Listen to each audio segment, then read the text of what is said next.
शुभम करोति कल्याणम। पुरुषोत्तम मास की कमला और कामदा एकादशी का महात्म्य। युधिष्ठिर ने पूछा, भगवान, अब मैं विष्णु के व्रतों में उत्तम व्रत का, जो सब पापों को हर लेने वाला तथा व्रती मनुष्यों को मनवांछित फल देने वाला हो, श्रवण करना चाहता हूँ। जनार्दन, पुरुषोत्तम मास की एकादशी की कथा कहिए। उसका क्या फल है और उसमें किस प्रकार किस देवता का पूजन किया जाता है? प्रभु, किस दान का क्या पुण्य है? मनुष्यों को क्या करना चाहिए? उस समय कैसे स्नान किया जाता है? किस मंत्र का जाप होता है? कैसी पूजन विधि बताई गई है? पुरुषोत्तम मास में किस अन्न का भोजन उत्तम है? भगवान श्री कृष्ण बोले, राजेंद्र, अधिक मास आने पर जो एकादशी होती है वह कमला नाम से प्रसिद्ध है। वह तिथियों में उत्तम तिथि है। उसके व्रत के प्रभाव से लक्ष्मी अनुकूल होती है।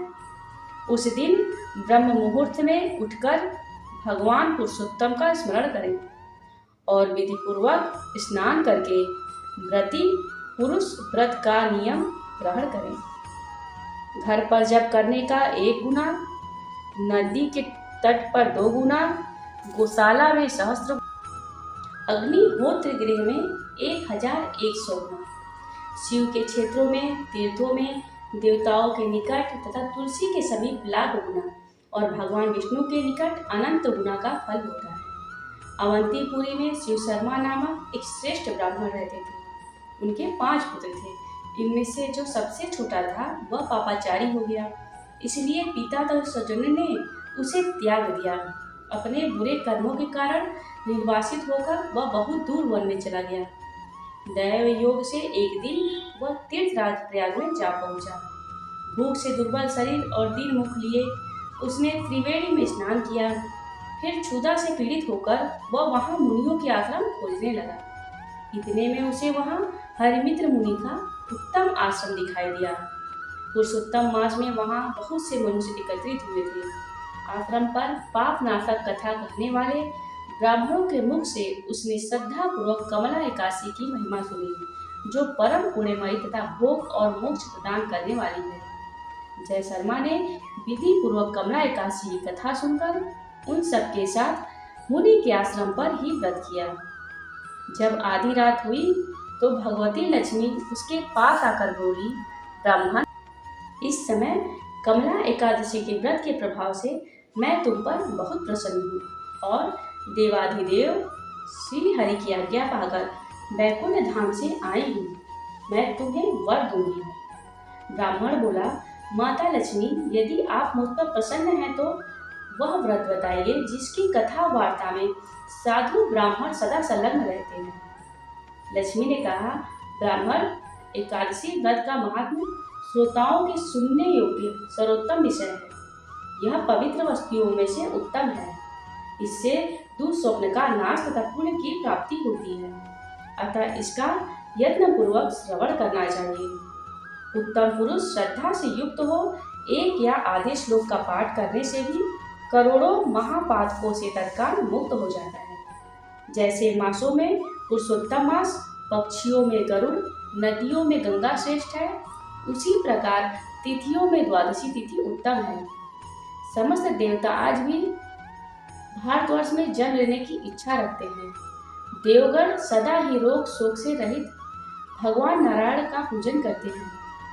जो लोग मेरे प्रभु भगवान नारायण के नाम का सदा भक्तिपूर्वक जप करते हैं, उनकी ब्रह्मा आदि देवता सर्वदा पूजा करते हैं। जो लोग श्री हरि के नाम जप में संलग्न हैं, उनकी लीला कथाओं के कीर्तन में तत्पर हैं तथा निरंतर श्री हरि की पूजा में प्रवृत्त रहते हैं, वे मनुष्य कलयुग में कृतार्थ हैं। यदि दिन में एकादशी और द्वादशी हो तथा रात्रि बीतते बीतते त्रयोदशी आ जाए तो उस त्रयोदशी के पारण में 100 यज्ञों का फल प्राप्त होता है। व्रत करने वाला पुरुष जब सुदर्शनधारी देवाधिदेव विष्णु के समक्ष निम्नांकित भाव का उच्चारण करते हैं। कहते हैं, कमलनयन भगवान अच्युत, मैं एकादशी को निराहार रहकर दूसरे दिन भोजन करूंगा। आप मुझे शरण दें। तत्पश्चात व्रत करने वाला मनुष्य मन और इंद्रियों को वश में करके गीत, वाद्य, नृत्य और पुराण पाठ आदि के द्वारा रात्रि में भगवान के समक्ष जागरण करे। फिर द्वादशी के दिन उठकर स्नान के पश्चात जितेंद्रिय भाव से विधि पूर्वक श्री विष्णु की पूजा करें। एकादशी को पंचामृत से जनार्दन को नहलाकर द्वादशी को केवल दूध में स्नान कराने से श्री हरि का सायुज्य प्राप्त होता है। पूजा करके भगवान से इस प्रकार प्रार्थना करें, हे केशव, मैं अज्ञान रूपी रतौंधी से अंधा हो गया हूँ। आप इस व्रत से प्रसन्न हो और प्रसन्न होकर मुझे ज्ञान दृष्टि प्रदान करें। इस प्रकार देवताओं के स्वामी देवादिदेव भगवान गदाधर से निवेदन करके भक्ति पूर्वक ब्राह्मणों को भोजन कराएं तथा उन्हें दक्षिणा दें। उसके बाद भगवान नारायण के शरणागत होकर बलि वैश्यदेव की विधि से पंच महायज्ञों का अनुष्ठान करके स्वयं मौन हो अपने बंधु बांधवों के साथ भोजन करें। इस प्रकार जो शुद्ध भाव से पूर्णमय एकादशी का व्रत करता है वह पुनरावृत्ति से रहित वैकुंठ धाम को प्राप्त होता है। भगवान श्री कृष्ण कहते हैं, राजन, ऐसा कहकर लक्ष्मी देवी उस ब्राह्मण को वरदान दे अंतर ध्यान हो गई। फिर वह ब्राह्मण भी धनी होकर पिता के घर पर आ गया।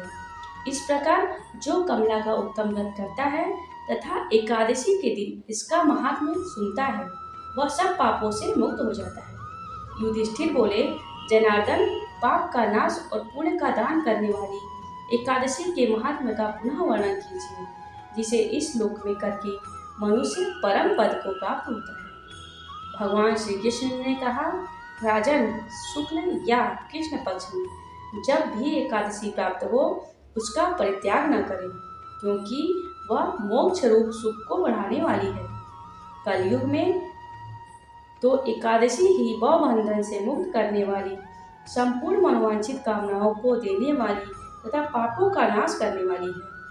एकादशी रविवार को किसी मंगलमय पर्व के समय अथवा संक्रांति के ही दिन क्यों न हो, सदा ही उसका व्रत करना चाहिए। भगवान विष्णु के प्रिय भक्तों को एकादशी का त्याग कभी नहीं करना चाहिए। जो शास्त्रोक्त विधि से इस श्लोक में एकादशी का व्रत करते हैं वे जीवन मुक्त देखे जाते हैं, इसमें तनिक भी संदेह नहीं है। युधिष्ठिर ने पूछा, श्री कृष्ण, वे जीवन मुक्त कैसे हैं तथा विष्णु रूप कैसे होते हैं?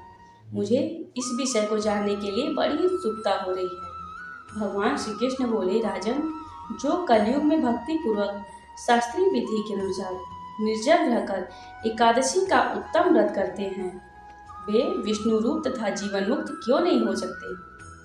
एकादशी व्रत के समान सब पापों को हरने वाला तथा मनुष्यों की समस्त कामनाओं को पूर्ण करने वाला पवित्र व्रत दूसरा कोई नहीं है। दसवीं को एक बार भोजन, एकादशी को निर्जल व्रत तथा द्वादशी को पारण करके मनुष्य श्री विष्णु के समान हो जाते हैं। पुरुषोत्तम मास के द्वितीय पक्ष की एकादशी का नाम कामदा है। जो श्रद्धापूर्वक कामदा के शुभ व्रत का अनुष्ठान करता है वह इस लोक और परलोक में मनोवांछित वस्तु को पाता है। यह कामदा पवित्र, पावन, महापातक नाशिनी तथा व्रत करने वालों को भोग एवं मोक्ष प्रदान करने वाली है। नृपश्रेष्ठ, कामदा एकादशी को विधि पूर्वक पुष्प, धूप, नैवेद्य तथा फल आदि के द्वारा भगवान पुरुषोत्तम की पूजा करनी चाहिए। व्रत करने वाला वैष्णव पुरुष दसवीं तिथि को कांस के बर्तन, उड़द, मसूर, चना, कोदो, साग, मधु, पराया धन इसका परित्याग करें। इसी प्रकार एकादशी को जुआ, निद्रा, पान, दातून, पराई निंदा, चुगली, चोरी, हिंसा, क्रोध और असत्य भाषण इन दोषों का त्याग दें तथा द्वादशी के दिन कांस का बर्तन, उड़द, मसूर, तेल, असत्य भाषण, व्यायाम, परदेश गमन, 2 बार भोजन, बैल की पीठ पर सवारी, पराया धन तथा साग इन 12 वस्तुओं का त्याग करें। राजन, जिन्होंने इस विधि से कामदा एकादशी का व्रत किया और रात्रि में जागरण करके श्री पुरुषोत्तम की पूजा की है, वे सब पापों से मुक्त हो परम गति को प्राप्त होते हैं। इसके पढ़ने और सुनने से सहस्त्र गोदान का फल मिलता है। इसको सुनने मात्र से भी एकादशी का फल प्राप्त होता है। जय श्री कृष्ण। जय